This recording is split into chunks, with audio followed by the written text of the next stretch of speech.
छठी मैया की जय। कल ललरी छठ है तो हम कहानी ललरी छठ को सुनावे जाती है। अगर अच्छा लगे तो आप लोग लाइक करब जरूर। अब लिखब कमेंट में कि कैसा लगल। कल ललरी छठ है, इसे हम कहानी सुनावे जाते हैं। एक बूढ़ा रहली तो उनकर पतोहा रहली, सास पतोह रहली। एक ही लड़का रहे, उनकर बाल बच्चा ना होत रहे। पतोहा का बाल बच्चा ना होत रहे। सास हमेशा मेहना मारे कि तोहर बाल बच्चा नहीं क्यों, तू बझिन हो। हमेशा यही भाषा ही बोलल करे अपने पतोह के। तोहरो रहते तू ललरी छठ भूखतू न, सबकर पतोह ललरी छठ भूखत है। आ तोहर बाल बच्चा ही ना तो तू भूखबू का, बाझिन हो, गरीब घर का आए हो। हमेशा कुछ ना कुछ ताना ही मारल करे अपने पतोह के बूढ़ा। सुनत सुनत 2-4 साल बीत गए। सही 5 साल शादी के हो गए रहे, ऐसे सुनत सुनत 2-4 साल और बीत गए। अब अंदरे अंदर बहुत घुट घुट के पतोहा बहुत परेशान रहे कि जब देखा तब अम्मा उठेली तो बस बाझिन बाझिन बनी है। हे ललरी छठ माई, हमके उपाय बताओ कि हम कुछ करी, कैसे का करी। तो उनके ऐसे ही मन में आयल कि सब कोई ललरी छठ भूखी न। आज कल छठ रहे ललरी छठ, तो आजे उ मन में बैठा लेली कि हमहू ललरी छठ भूखब। आ बूढ़ा से बताइब ना, हमहू भूखब। और नहीं खिदेले छठ माई तभी भी हम भूखब, हमहू के तो कुछ सुनी है। अब पतोहा भूख गई ललरी छठ माई, आ सासो भूखा रहली। अब वो कहली, सुबेरे देखली तो कुछ पतोहिया खात ना बा। तो कहली, कहो तू काहे न, तू उपास बड़ू का, तू काहे न खात हो कुछ हो, आज कुछ खैलू ना। तो वो कुछ अपन ना बोले। तो कहती बतैबू काहे न खात हो पतोहा से। तब वो कहली कि अम्मा हमहू ललरी छठ भूखल हैं। तो कहली पगलाए है, वो ललरी छठ भूखल है, जेकर लइका रहेला उ न भूखेला कि तू ललरी छठ भूखबू। तो कहली कि नाही अम्मा हमहू भूखब। कहीं हमरो के ललरी छठ माई कुछ बूझ जइए, कुछ तो समझिए। आज 8-9 साल शादी करके भइल, बाल बच्चा ना भइल, आप हमेशा में ना मारल करीला। तब कहली अरे तू ललरी छठ भूखत हो, ढेर अपने मन के भय हो। आए अभी कोई सुनी तो कही कि देखा एक पतोहिया के बाल बच्चा ना है, इहो ललरी छठ भूखल है। तो तभी भी पतोहा ना मनली, भूखल है। कहली कि अगर तू मनबू ना तो हम तो के घर से निकाल दे। तो कहली हम छठ तो भूखब, आपके जौन मर्जी करे तो करी।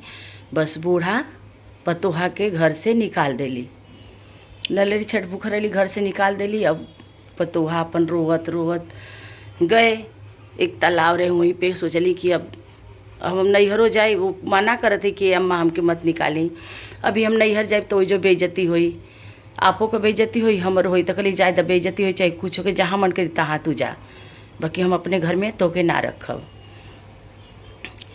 लइका रहत रहे परदेश चल गए रहे, वो समय ना रहे घरे। तब अपन चारों तरफ सोच लेली कि का करी, अगर नैहर जाते ही तो जो बेइज्जती हुई, ऐसे अच्छा हम अपन यही तालाब में कूद के जान दे दें। जे तालाब रहे बड़ा सा, वही जे गईली कूदे बदे, तले वही जे ललरी छठ माई बूढ़ का रूप ध के आ गईली। तुरंते बाँह पकड़ लेली, कहली कि का तू करत हो। तो कहली कि अम्मा हमके छोड़ा, माता जी हमके छोड़ा, हम नाम नैहरे जाइल चाहते हैं ना ससुरे सास हमके घर से निकाल देली। हमेशा बाझिन बाझिन बनावेली, ललरी छठ माई है, हम भूखल बानी। तो हम कहनी कि अम्मा हमहू के भूखे दें। तो कहती कि नहीं तू मत भूख, हमके घर से निकाल देली है, तो ऐसे हम जान दे दें। तो कहली कि नहीं तू जान मत द, तू भूखल हो ना, तो के जो चीज़ ज़रूरत है तो चल हम देते तो के हमरे घरे चल। और बूढ़ा माई लेके गईली अपने घरे। उनके महुआ, तीनी का चावल, दही, भैंस का दूध का दही जमा के आ उनके वो रखल ही रहली। ललरी छठ माई रहबे कैली, उन्हों के घरे दही रहे, रखे रहली। अपन इनके पूरा देहली, पूजा पाठ संपन्न कैली। संगे संगे बूढ़ो माई कैली पूजा, वही कैली, दोनों जनी कैली। आ कहली कि चल हमारे घरे आज से रहिया, आज का 9वां महीना तोहार लड़का होई बहुत सुंदर। तब अपन ओइजे पतोहा रहे लगली। अब ओइजे रहे लगली, सही में 9वां महीना उनकर खूब सुंदर लड़का भय। अच्छा भय, ऐसे करते करते 3 साल का लड़का हो गया, 3-4 साल का आए। और साले भर के बाद लड़का आ गई बूढ़ा का। अब पूछे लागल कि माई कहाँ है, हमार मेहरुआ ना लौकते कहाँ है। तो कहली का जाने तोहर मेहरुआ कहीं केहू के संगे भाग गई। तो कहले ऐसे हो ही ना सकता, हमार मेहरुआ ऐसे रहबे ना कैले कि भागी, कुछ भी तू बोलत हो। तो कहती कि हाँ रे भैया सही कहत हई, हमके ना मालूम है कहाँ भाग गई, क्योंकि लेके भाग गई कि कहाँ गई हमके कुछ न पता, हमके बतौलस ना। अब बेचारा रोज़ अपन औरत के जाए चार ओरी ढूंढे, साँझ हो जाए फिर घरे आ जाए, फिर जाए फिर साँझ हो जाए फिर घरे, जैसे करते करते 2-3 साल बीत गए। अब निराशा हो गई कि लगत है कि सही में माई कहती है तो हमार औरतिया कहीं भाग गए। अपन ससुरियो जाके पता लगैले रहे, ओइजो ना रहे, ओइजो नैहर वाले परेशान रहलन कि कहाँ चल गए कहाँ चल गए। ऐसे करते करते 3 साल बीत गए। 3 साल बीत गए। अब लड़का तो धीरे धीरे उधर खूब जल्दी जल्दी बढ़त बा, बड़ा हो गई लड़का, दिन चौगुना लड़का इतना बढ़े। अब ऐसे ही घूमते घूमते खोजे के तो इनका रोज़ का आदत रहे, रोज़ अपन जाए खोजे कि कहाँ हमार मेहरारू चल गई। और वो दिन पहुँच गई ना कुटिया किने खोजते, पहुँचल तो ओइजा उ लड़का खेलत रहे। 3 साल का लड़का हो गए, 4 साल का खेलत रहे। तब अपन ये देखलन तो बहुत इनके ई लगल कि कितना सुंदर लड़का बाटे। बस ओके गोदी में उठा लेलन, कहलन कि हमहू तोहरे संगे खेलब। के कर लड़का हुआ? तो वो कहते कि ठीक हमरे संगे खेलब तो खेलम, मगर हम भी ना बताइब कि हम के कर लड़का हई। काहे कि हमारा माई हमके मना कैले है कि कोई के बताइए मत कि हम के कर लड़का हई। तो कहलन चल भाई ठीक है। अब रोज़ रोज़ लड़का के संगे रोज़ रोज़ ही खेलें, रोज़ रोज़ खेलें। साँझ हो जाए, महतारी कहे कि कहाँ रहला, साँझ हो गए अभी तक तो के पता ना कि कहाँ बड़ा। कहनी कि भैया शादी कर ल तो सदियों ना करत हुआ, शादी कर ले तो बाल बच्चा हो तो हमरो मन लग रहत, और मेरा रुबिया तो कहीं भाग गए, मगर तू सुन ल ना हमार बात। तो वो कहलन कि माई ऐसे मत बोलू, कहीं भागल ना ही है, कहीं संकष्ट में होई, हमार औरत तो ऐसा ना ही है कि वो भागी। वो संस्कारी औरत हमार रहली है, तू कैसे कैसे ओके ऐसे ऐसे भाषा बोलत हो। तो कहती भाग ना गई तो कहाँ अभी तक आवे के चाहिए न ओके। तो कुछ ना बोलना। फिर दूसरा ऐसे ही अब लगाव हो गए रहे वो लड़का से, रोज़ जाए ओकरे संगे खेल के आवे। ऐसे ही खेलते खेलते अपन 1 आध महीना बीत गई। रोज़ जाए रोज़ खेलें, रोज़ लड़का अपने घरे जाके बतावे कि एगो आवेलन हमरे पापा जैसे बाण, मम्मी पता नहीं के है, वो हमारे संगे बहुत प्रेम से खेलेलन। तो वो ये बात जब सुनल सौरतिया तो कहस कि आखिर में के करी संगे जा के रोज़ हमारे लड़का खेलत बा आ लेट आवत है। अब एक दिन वो सोचलस कि हमहू जाके देखी तो लेट हो गई आज कि कहाँ लड़का बा के करे संगे खेलत है।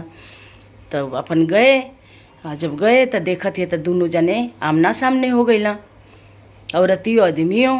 बस कहल कि कहो इतना दिन तू कहाँ रहलू है। अब अपन बतावे लगली कि ऐसे ऐसे बात है, ये हमरे लड़का है, ये आपका लड़का है। तो कहते हमार कैसे लड़का है, तू झूठ बोलत हो, हम कैसे मानी। माई तो कहत रहे कि तो कि भाग गईलू।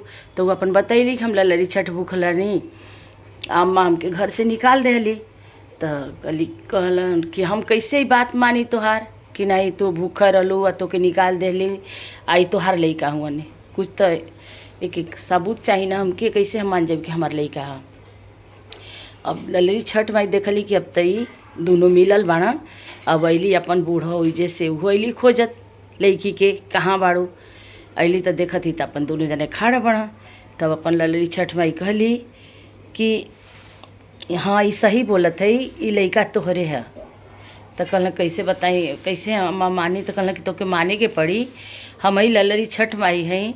आई तालाब में जात रहली जान देवे, तोहर माई बहुत बोलले रहली, तालाब में जान देवे जात रहली। तो हम अपने घरे लेके गईनी, इनके महुआ दही तीनी का चावल सब हम देहनी, पूजा पाठ करैनी। हम कहनी कि तोके 9वां महीना तोहर लड़का होई, तो ई तोहरे लड़का तोहर माई घर से निकाल देले रही है, यही से ये हमरे घरे रहत रही है।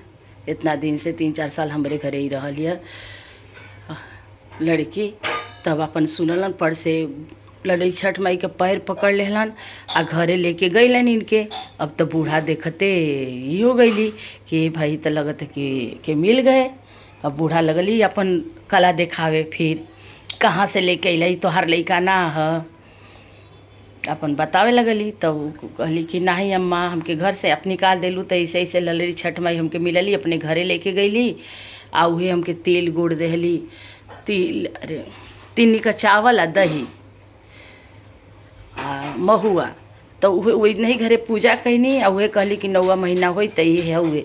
तभी बूढ़ा काहे के माने अपन बात रखे खातिर लइका के खूब भड़का ले गइल बड़ी। लइका कहलस कि माई तू कितना दुष्ट पाना करत हऊ, आए इतना अच्छा पतो ही मिल रही है कि घर से तू निकाल देलू। आज देख सतवारता ना रहत त कैसे ललरी छठ माई अपने घरे लेके गईली आ इतना सुंदर तोहर बालक भइल बा, तो अब तू ही घर से निकला। हमार औरत गलत नहीं है, तू ही हो, अब तू ही के हम गलत मानब। तब बूढ़ा अब तो लजा गईली, पर से लगली हाथ जोड़े कि भैया हमसे गलती हो गई, ऐसे मत करा हमरे संगे। तब जब पतोहिया रहे तो कहलस कि अम्मा के घर से मत निकाली, जब है तमनी हमार सास है, पुरनिया के घर में रहल बहुत ज़रूरी है।